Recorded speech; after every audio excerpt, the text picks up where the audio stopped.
Hi. Bad decisions in logistics technology can break careers, make companies, break companies and cause everyone a whole bunch of problems.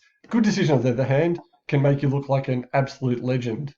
My role is to try and help you look like an absolute legend in this area and avoid the bright and shiny toys and tools that are coming from the vendors and a whole bunch of really confusing three-letter acronyms. My name is Marshall Hughes and I'm from Logistics Technology.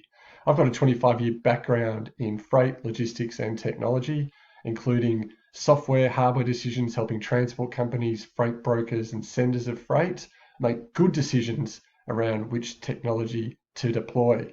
I've helped make multi-million dollar decisions, right down to smaller decisions, and even run my own tech last mile delivery startup. The goal with the mind map and the videos you're watching is that you should see the steps that we go through when helping clients avoid risk, but make really, really good decisions. And although on the surface it might sometimes seem like a really simple decision, it's actually a little bit more complex than that. So this is episode 7 where we're talking about reliability.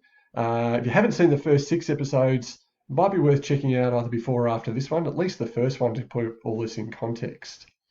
So reliability is critically important because this is sometimes where you can get really hung out to dry, that you've made decisions around the cost to deploy and maybe sacrifice the cost to use. You haven't looked at different aspects around what's going to happen when something goes wrong.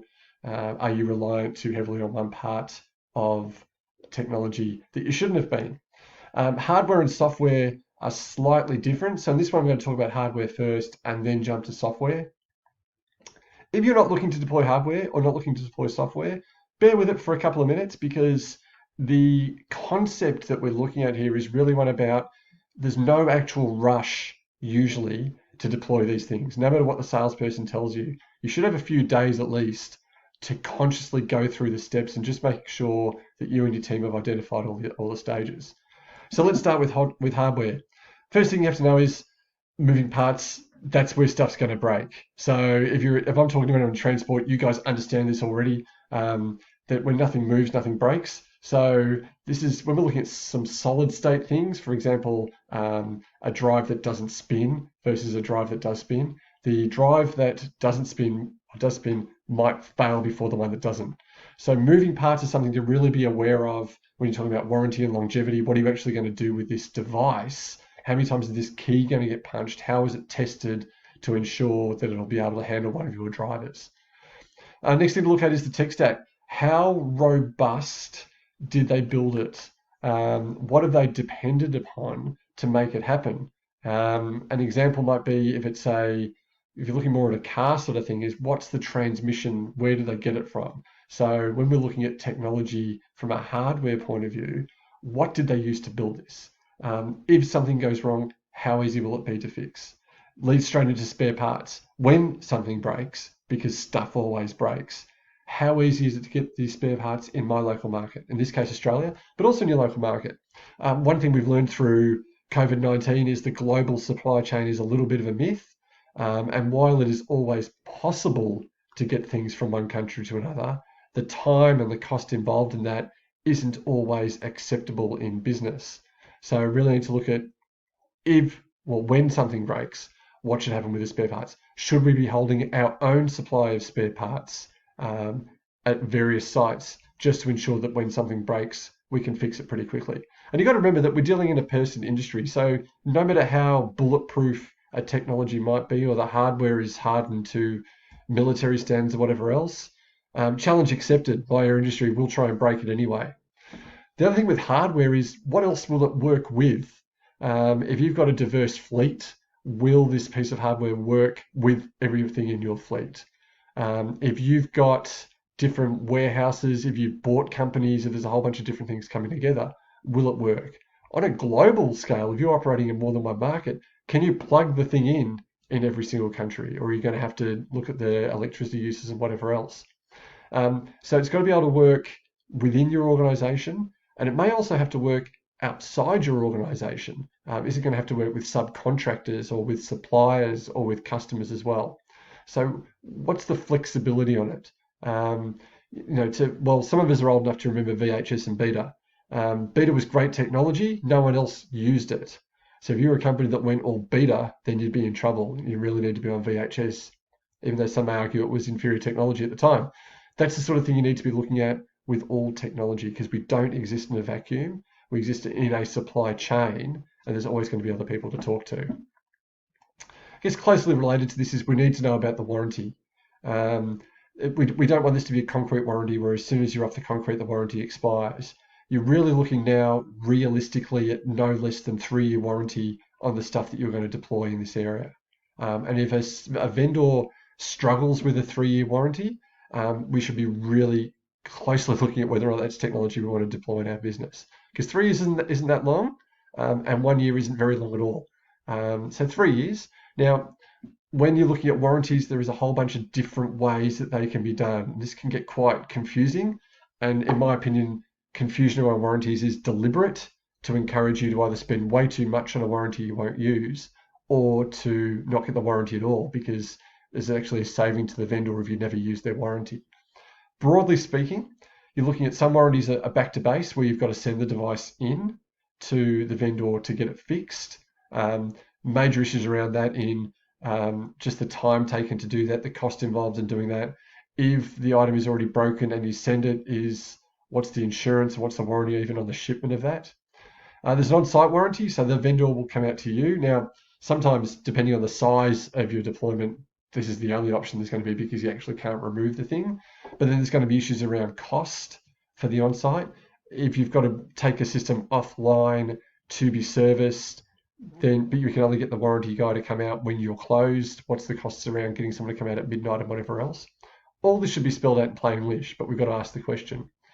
Response times. Whether I'm going to send it in or someone's coming out, how quickly are they going to respond? Here you've just got to look at how critical the technology is to your business. Can you afford to wait a week for it to be repaired, or do you need someone out in 90 minutes?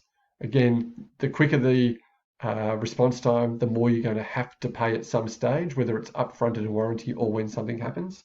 Just things to factor in when you're comparing different vendors, what they actually offer. And sometimes, and in fact, it's even going to say often, the better the warranty offered, the less likely you're going to use it, which is something to bear in mind when you're making that initial decision about cost now versus cost over the lifetime of the product. Finally, around hardware, depending on the nature of the unit, are we going to get replacement or loan units? So if this thing breaks and I'm going to be without it for 6 weeks while it's repaired, well, I'm assuming your business can't go without that item for the next 6 weeks. So do you have to hold back surplus on your own and have your own replacement units on standby, or can the vendor help you out and provide that as you go along? Again, these are all things that there'll be something in the small print where these are offered. It's just a matter of identifying them, looking at the risk, looking at the likelihood of failure, the cost of that failure, and then deciding at what level warranty you want to engage or is important to you. Software is actually a little bit easier from a reliability point of view, with the caveat that if it's good software, bad software that breaks a lot or goes down a lot or needs constant patches is a completely different issue. So looking broadly at the two different things that you may have to on two different areas, local software, so you're installing this on a device on your PCs or computers, or onto your hardware. Local things need to look at basic things like operating system. Is it running on something ridiculous, or is it running on one of the major ones like a Unix or a Windows type platform? Or is it running off something bespoke that no one else is ever going to need to deal with, and the only people who can fix it are the vendor? It's maybe not something you want to be doing. If it's local, what's the commitment to updates and patches and bug fixes? So how are you going to maintain that local software? When there is an update, a patch, or a bug fix, do you have to go offline for a period of time? Is it something that a tech person, either internal or external, has to come and manage, or can a human just switch it off and switch it back on again? The mystery box. So mystery box is what I talk about when the hardware is just magic and the software, no one knows how it works and you can't get in there at all. That's great if they've installed the mystery box software on your hardware, but is it a security risk? Is your tech people and your team not understanding what it actually does? How does that work? Why does that work? What access is the mystery box going to get to the rest of the system. And as a human, you will see this from time to time when you install new software on your phone, and it may say, this new bit of software wants access to your location. And most of us will just tick yes without knowing, without really thinking about it. Different case if we give the mystery software or the mystery box of software that we bought from a vendor access to contact database, dispatching, printing of labels, access to the internet. There's a whole bunch of other things just to look at there, and just to make sure that when that mystery box is brought in, yep, it's nice and tight and everything's going to talk to everything else. When the mystery box breaks and that software doesn't work, who do we have to talk to, and where do we have to talk to someone? And similar to the hardware times is, what's the story around that? Who do we have to get in? How long is it going to take? Etc. Etc. You should be fine, but you might not be. Another thing with local software is if the device expires that the software was loaded on and you want to put that onto a new device, but as a replacement, will it transfer free of charge, or do you need another license on top of that? If the software breaks the computer, what are the steps that need to be taken there as well? So just ensuring that when you buy the software and you're using the software, you can continue using the software for the predicted life of the software. That's what we're talking about with reliability on a local scale. For the cloud, what are the key performance indicators for cloud technology is uptime. Uptime means is how often it is available. And what you're looking for here is what's called 5 nines, 99.999% of the time. This is really important thing to look at with local and international hosting, because if you're hosted on an American cloud, or there's American software, I'm saying it's American, anything that's not Australian, and they decide a really good time of day to take this offline is midnight on Sunday. Well, midnight on Sunday might be 3 o'clock in the afternoon your time, and maybe the last time of day you can do without your software running. So just make sure that you know what the expectation is on uptime, what the guarantees are on uptime, what they do if there's a problem, and also then whether it's local or international, so that you know that the software is going to be running at the times of day you use it. So I've covered off on major updates there as well, I guess part of that international hosting. The other thing is, again, updates, patches, and bug fixes. Theoretically, with cloud software, you should never have to do anything. It should just constantly update itself in the background. Sometimes, though, if you get a browser upgrade at your end, there may be a user or a human requirement to make another change for the cloud system. So just knowing what you need to do if something changes, and then what you're allowed to do when something breaks, are really, really key points. Because really the decision you're making here around local versus cloud reliability is, there are swings and roundabouts as to which is better, and it's going to depend on your specific circumstances. Local's great because you're not dependent, for example, on the internet if it's single site software. Cloud's great because you have access to the internet, which means that you can transfer from device to device pretty quickly. So there's a whole bunch of different things to look at even when just making this decision, and that's how reliability really plays a major role in that. Because again, no one's going to care in 3 years' time if you save $50,000 putting something in, if the hardware or the software breaks or doesn't work or doesn't deliver what you were promised at the time you were promised, and it costs you $150,000 a day in lost revenue. So it's really important to ensure that you've ticked all the boxes for reliability so you can look at the other factors. Awesome. And next week we'll look at security, which is very closely related to reliability. As always, if you're finding this a little bit too much to deal with at once, all these videos and the transcripts are available at askmarsh.com, and I'm happy to do a 1-hour strategy session just to try and identify some of the challenges that your company is going to have. I'll talk to you soon. Bye.